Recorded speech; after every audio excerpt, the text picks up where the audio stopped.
تو شاہ مسافروں کا یہی اور یہی ہے زاد، یہ خاک آب خضر سے رتبے میں ہے زیاد، طوفان میں اس کو ڈالے گا جو مرد خوش نہاد، لے آئے گی ہوائے موافق در مراد۔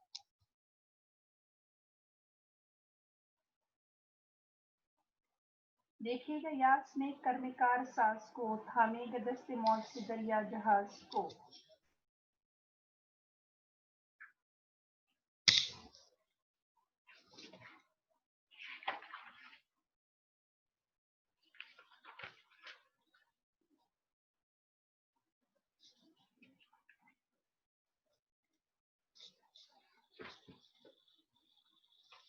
اچھا جی، اب یہاں پہ کیا کہہ رہے ہیں کہ یہی جو ہے ہمارے رکنے کی جگہ ہے۔ حضرت امام حسین جو ہے وہ اپنے ساتھیوں سے فرما رہے ہیں کہ مسافر جو اپنے ساتھ ضروری سامان لے جاتے ہیں، یہی وہ ذاترہ یعنی سفر کا سامان توشہ، وہ سامان جو مسافر اپنے ساتھ اپنے کھانے پینے کے لیے، اپنی ضروریات وغیرہ پورے کرنے کے لیے اپنے ساتھ لے کر چلتا ہے، زاد راہ جو ہے، زاد راہ بھی اس کو کہتے ہیں کہ یہی وہ زاد راہ ہے کہ جو ضروری سامان ہم اٹھا کے لے کر آئے ہیں، جو تم اپنے ساتھ لائے ہو، وہ کہتا ہے کہ یہ کوئی عام مٹی نہیں ہے، یعنی یہ خاک جو ہے یہ آب خضر سے رتبے میں ہے زیاد، کہ یہاں یہ وہ جگہ ہے کہ جو ہمارے لیے زیادہ مقدس ہے آب حیات سے، یہ کوئی عام مٹی نہیں ہے بلکہ یہ بہت اونچے رتبے رکھنے والی مٹی ہے، اور یہیں پہ ہم نے یہاں پہ ہماری شہادت جو ہے وہ لکھی ہوئی ہے۔ حضرت امام حسین اپنے ساتھیوں سے فرما رہے ہیں کہ طوفان میں اس کو ڈالے تو جو مرد خوش نہاد کہ جو بھی اس کو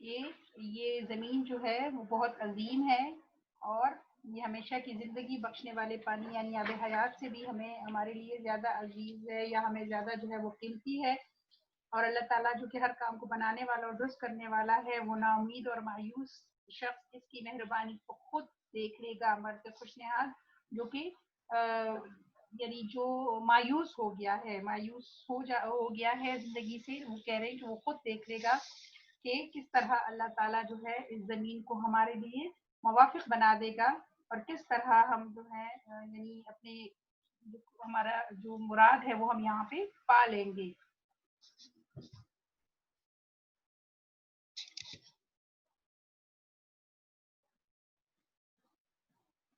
دیکھے گا یاس میں کرم کار ساز کو، تھامے گا دست موج سے دریا جہاز کو، کہ ایک نا امید اور مایوس شخص جو ہے وہ اس اللہ کی مہربانی کو خود دیکھ لے گا، اور دریا نہروں سے خود بخود جہاز کو محفوظ کنارے تک لے جائے گا، یعنی کشتی کو ڈوبنے سے بچائے گا، اور اللہ تعالیٰ ان کی مدد ضرور کرے گا، یعنی وہ اپنے ساتھیوں کو تسلی بھی دے رہے ہیں کہ کس طرح ہم یہاں پہ شہید ہوں گے، لیکن اللہ تعالیٰ جو ہے وہ ہماری مدد کریں گے، اور ہمیں جو ہے کس طرح ہم اپنی یعنی ہم کامیاب ہوں گی، تو ہر ایک شخص جو ہے وہ اس کو اپنی آنکھوں سے دیکھ لے گا۔ اترا یہ کہہ کر کشتی امت کا نا خدا، جتنے سوار تھے وہ ہوئے سب پیادہ پاک، حضرت نے مسکرا کے ہر ایک سے کہا، دیکھو تو کیا ترائی ہے، کیا نہر کیا فضا، اکبر شگفتہ ہو گئے صحرا کو دیکھ کر، عباس جھومنے لگے دریا کو دیکھ کر۔ کشتی امت کا نا خدا جو ہے وہ کشتی چلانے والے کو کہتے ہیں، کہ حضرت امام حسین بھی کہہ کر اتر گئے، اور ان کے اترتے ہی ان کے جتنے ساتھی تھے انہوں نے بھی وہ جو ہے وہ بھی اپنے گھوڑوں سے اتر گئے، اور انہوں نے وہیں پہ ڈیرے ڈال دیے، اور ان کے ساتھی جو ہے وہ بھی وہاں پہ ان کے ساتھ پڑھاؤ ڈالنے میں مصروف ہو گئے، کہ اور یہ کہہ رہے تھے کہ اور ہر اپنی خوشی کا اظہار بھی کرتے جا رہے تھے، ساتھ ساتھ حضرت امام حسین کا حوصلہ بھی بڑھا رہے تھے، اور ہر ایک کو کہہ رہے تھے کہ دیکھو کتنی خوبصورت جگہ ہے یہ، اور کتنی جو ہے خوبصورت نہر ہے، اور کتنی خوبصورت فضا جو ہے وہ یہاں پہ موجود ہے۔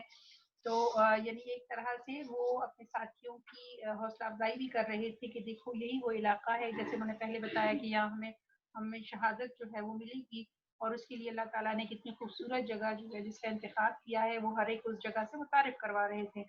اکبر شگفتہ ہو گئے کہ یہ سن کر حضرت حسین کے ستیلے بھائی جو حضرت عباس ہیں، وہ بھی دریا کو دیکھ کر خوش ہو گئے تھے، اور علی اکبر جو تھے حضرت امام حسین کے فرزند تھے، ان کی عمر اس وقت 18 سال تھی، وہ بھی اس صحرا کو دیکھ کر بہت خوش ہوئے، اور حضرت عباس رضی اللہ تعالیٰ عنہ دریا کو دیکھ کر یا دریا کا خوبصورت نظارہ دیکھ کر خوشی سے جھومنے لگے.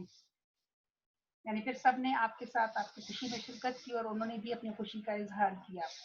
بولے یہ اشک بھر کے شہنشاہ سر بلند، کیوں یہ مقام ہے تمہیں شاید بہت پسند، کہ مسکرا کے عرض کی یا شاہ ارجمند، بس یا تو خود بخود ہوئی جاتی ہے آنکھ بند.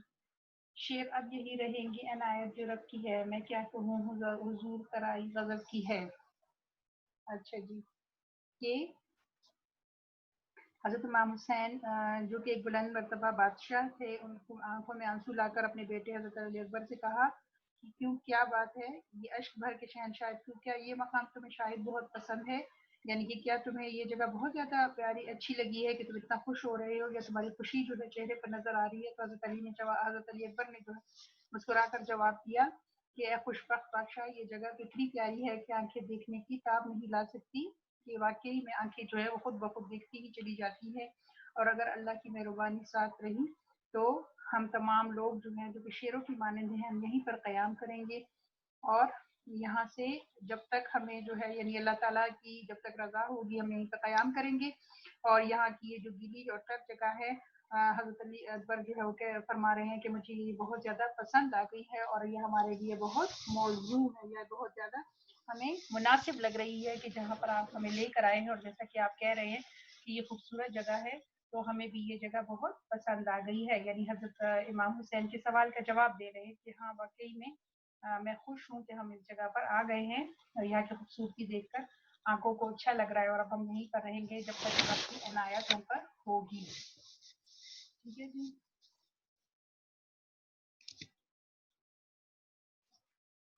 یہ جو ہے ختم ہو گئی نظم. اس مرثیے کے اس جو پورشن یا جو حصہ لیا گیا ہے، اس میں صرف یہ بتایا گیا ہے کہ کس طرح حضرت علی رضی اللہ حضرت امام حسین جو ہیں کس طرح میدان کربلا میں داخل ہوتے ہیں، اور کس طرح ہر چیز کا نظارہ جو ہے وہ تبدیل ہو جاتا ہے، اور پھر وہ اپنے ساتھیوں سے کس خوبصورت طریقے سے ان کو اس جگہ کی خوبصورتی بیان کرتے ہیں، اور اپنا مدح پیش کرتے ہیں کہ یہی وہ زمین ہے، اور ان کو پتہ ہوتا ہے کہ یہی وہ زمین ہے جہاں ہم نے شہادت کی ہوئی ہے، اور وہ اپنے دوستوں کا یا اپنے ساتھیوں کا حوصلہ بڑھاتے ہوئے اس جگہ کی تعریف کر رہے ہوتے ہیں. مشق دیکھ لیتے ہیں جی. مرثیہ کیا ہے؟ پہلا سوال شروع میں آپ کو میں نے بتا دیا. مرثیہ وہ نظم یا اشعار جن میں کسی شخص کی وفات یا شہادت کا حال اور ان کی مصیبتوں کا ذکر ہو، خصوصاً شہدائے کربلا کا. اردو شاعری میں اب یہ صرف کربلا کے شہداء کے لیے ہی مختص ہے. اس میں اہل بیت کی شہادت اور ان کی بہادری اور ان پر ڈھائے جانے والے مظالم کا ذکر کیا جاتا ہے.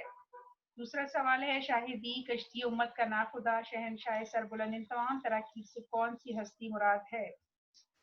مندرجہ بالا تراکیب میں شاہدی کشتی امت کا ناخدا اور شہنشاہ سربلندی کی ترکیبیں حضرت امام حسین کے لیے استعمال ہوئی ہیں. اگلا سوال پایا دور مراد بڑی خاک چھان کے اس مصرے کی وضاحت کریں. جواب اس کا ہے جی، اس مصرے میں بتایا گیا ہے کہ حضرت امام حسین اور ان کے ساتھیوں نے بڑی تگ و دو سے وہ موتی تلاش کر لیا جسے حاصل کرنے کی انہیں بڑی تمنا تھی. اس کا مطلب یہ بھی ہے کہ انہیں ایک شہید کا مرتبہ حاصل کرنے کی بڑی آرزو تھی جو اب پوری ہوگی.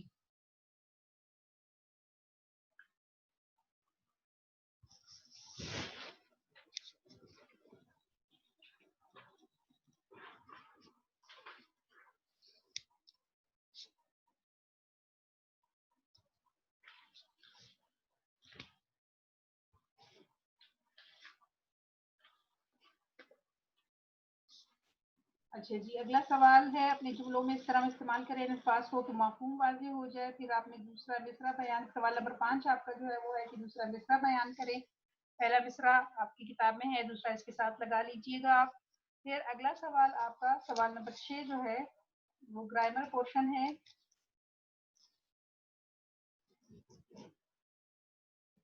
کلام میں کسی بات کی کوئی ایسی وجہ بیان کرنا جو در حقیقت اس کی وجہ نہ ہو لیکن کلام میں خوبصورتی پیدا کرتی ہو، اس میں تعلیل کہلاتی ہے. ابھی اس سے پہلے بھی جب ہم غزل پڑھ رہے تھے، اس میں بھی آپ کو تمام تراکیب کی تعریفیں جو ہے وہ میں نے بتا دی تھی. تو اس میں تعلیل جو ہے وہ ایسی وجہ کو کہتے ہیں جو اس کی اصل وجہ نہ ہو بلکہ صرف خوبصورتی پیدا کرنے کے لیے بیان کر دی جائے، جیسے کہ در مراد کے پہلے بند میں فلک کے سر جھکانے کی وجہ شہیدی کی کربلا میں داخل ہونے کو قرار دیا گیا ہے، جو فلک کے جھکنے کی اصل وجہ نہیں ہے. اور وہ آپ سے کہہ رہے ہیں کہ اس نے تعلیم کی 2 مثالیں پیش کریں. یہاں جو پہلی مثال ہے وہ ہے بے سبب زلزلہ عام میں نہیں آتا، کوئی بے تاب تہ خاک تڑپتا ہوگا. یہاں پہ زلزلے کے آنے کی وجہ یہ بتائی جا رہی ہے کہ کوئی جو ہے کوئی بے تاب روح جو ہے وہ شاید زمین کے اندر سڑک رہی ہے یا شاید کہ تڑپ رہی ہے، اس لیے زمین پر جو ہے وہ زلزلہ آ گیا ہے، جبکہ زلزلے آنے کی اصل وجہ یہ نہیں ہوتی، اس لیے ہم اس کو حسن تعلیل کہتے ہیں. دوسری مثال ہے پیاسی جو تھی سپاہ خدا 3 رات سے ساحل سے سر ٹپکتی تھی موجیں فراز کی. ساحل سے موجوں کی ٹکرانے کی اصل وجہ تو یہ ہے کہ ہوا کے چلنے سے پانی میں لہریں یا موجیں پیدا ہو کر کناروں سے جا ٹکراتی ہے.